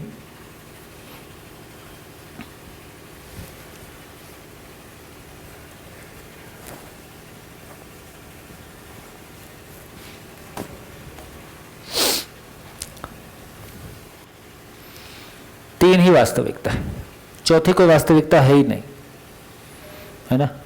अब तो लोग नहीं बोलते, पहले बोलते थे ईथर कहाँ है। ये बीच में ईथर घुस गया था कई साल तक। सुने? कितने लोगों ने सुना ईथर? ईथर शब्द बीच में एक वैज्ञानिक कॉन्सेप्ट आया था। तो ईथर जैसा कुछ नहीं होता। चलिए, तो जितनी चर्चा हमने की उसमें एक बात नहीं। How good. तो इसको समझते हैं, फिर देखते हैं क्या मतलब है। देखिए, जो अब इसको समझना शुरू करते हैं और उससे समझेंगे कि निरंतर और नित्य में क्या अंतर है। तो धीरे धीरे करके आगे बढ़ते हैं। लाइट आ गई और टाइम क्या हुआ? ब्रेक कितने बजे करते हैं? 3 मिनट है। चलो कुछ बातें कर लेते हैं फिर ब्रेक करते हैं। चूंकि आपने शिविर किया हुआ है इसलिए मैं अब उस विस्तार में कम जाऊंगा। तो अब ये समझ में आ गया कि खाली स्थान के बारे हमने क्या क्या सुना हुआ है ना। तो खाली स्थान के बारे आपको क्या क्या समझ है तो अपने पड़ोसी को समझाएं, तो आपका एक बार पूरा माल निकल के आ जाएगा। खाली स्थान के बारे आपको क्या क्या समझ बनी है ना। 10 मिनट हमारे पास है ना, लगभग 5-10 मिनट, 5 मिनट 10 मिनट, कोई नहीं, बता देना। तो आप शेयर करें, व्यापक वस्तु को लेके आपकी क्या समझ बनी है आपके पड़ोसी के साथ शेयर करें।